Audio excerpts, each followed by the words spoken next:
واقعہ یہ کہ آج سے پہلے میں اس دعا کی اصل عظمت کو اتنا نہیں سمجھ پایا تھا جتنا آج سمجھا. یہ جو عظیم دعا ہے جس میں اتنی لجاجت، اتنی ہیوملٹی حضور نے اختیار کی ہے جس سے آگا کا سوال نہیں. اللہم انی عبدک وابن عبدک وابن امتک، اے اللہ میں خود تیرا بندہ ہوں، میرا باپ بھی تیرا ادنا غلام، میری ماں تیری ادنا کنیز. فی قبضتک، میرا پورا وجود تیرے قبضہ قدرت میں ہے، تیرے ہی اختیار میں ہے. فی قبضتک ماض فی حکمک، میرے پورے وجود میں تیرا ہی حکم جاری و ساری ہے. عدل فی قضاؤک، اور جو فیصلہ بھی تو میرے بارے میں کرے، جو بھی کرے وہ عدل ہے، انصاف ہے. کہ ہر چساقی ما ریخت عین الطاف، ماض فی حکمک عدل فی قضاؤک ناصیتی بیدک، میری پیشانی تیرے ہاتھ میں ہے، جدھر چاہے موڑ دے. یہ جو اپنی نفی ہے، نفی اس اعتبار سے بھی اپنی انانیت کی نفی، انی عبدک وابن عبدک وابن امتک، پھر اپنے وجود کی نفی، اپنی مرضی کی نفی، اپنے اختیار کی نفی. فی قبضتک ماض فی حکمک ناصیتی بیدک عدل فی قضاؤک. پھر دیکھیے واسطہ وہ دیا ہے جس سے اونچا واسطہ ممکن نہیں.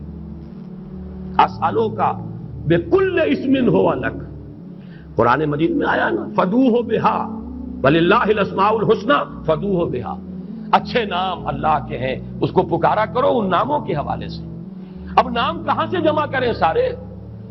ایک میں اسألوک بکل اسم ہو لک، جو بھی تیرے نام ہیں، سمیت بہ نفسک، جن سے تو نے خود اپنے آپ کو موسوم کیا، او علمتہ احدا من خلقک، یا تو نے اپنی مخلوق میں سے کسی کو وہ نام سکھایا، او انزلتہ فی کتابک، یا وہ نام تو نے اپنی کسی کتاب میں نازل کیا، اب استاثرت بہ فی مکنون الغیب عندک، یا اس کو تو نے خود اپنے خزانہ غیب میں محفوظ رکھا ہوا ہے.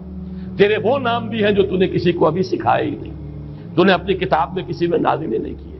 وہ تو تیرے خاص خزانے کے اندر وہ ابھی در مکنون ہے، وہ ابھی تیرے پاس موجود ہے. یہ اس سے بڑا اب واسطہ کیا ہوگا؟ مانگا کیا ہے؟ ذرا غور کیجیے. ان تجعل القرآن ربیع قلبی ونور صدری وجلاء حزنی وذہاب ہمی وغمی. استدعا میں یہ کر رہا ہوں پروردگار، اس قرآن کو میرے دل کی بہار بنا دے، میرے دل کا نور بنا دے.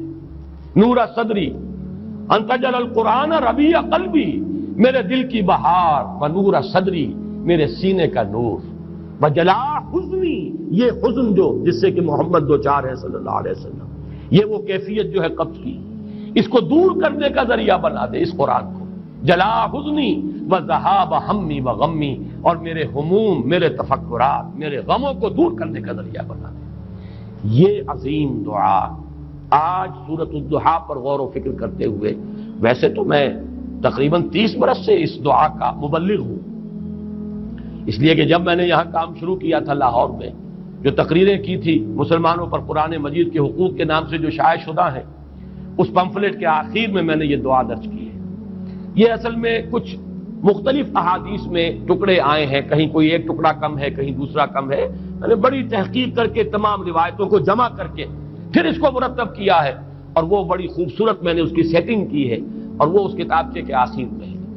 اللہم انی عبدک وابن عبدک وابن امتک فی قبضتک ناصیتی بیدک ماض فی حکمک عدل فی قضاؤک اسألک بکل اسم ہو لک سمیت بہ نفسک او علمتہ احدا من خلقک او انزلتہ فی کتابک او استاثرت بہ فی مکنون الغیب عندک ان تجعل القرآن ربیع قلبی ونور صدری وجلاء حزنی وذہاب ہمی وغمی.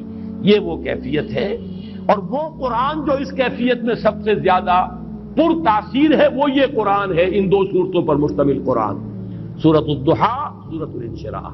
والضحیٰ واللیل اذا سجا ما ودعک ربک وما قلی وللآخرۃ خیر لک من الاولی ولسوف یعطیک ربک فترضی الم یجدک یتیما فآوی ووجدک ضالا فہدی ووجدک عائلا فاغنی.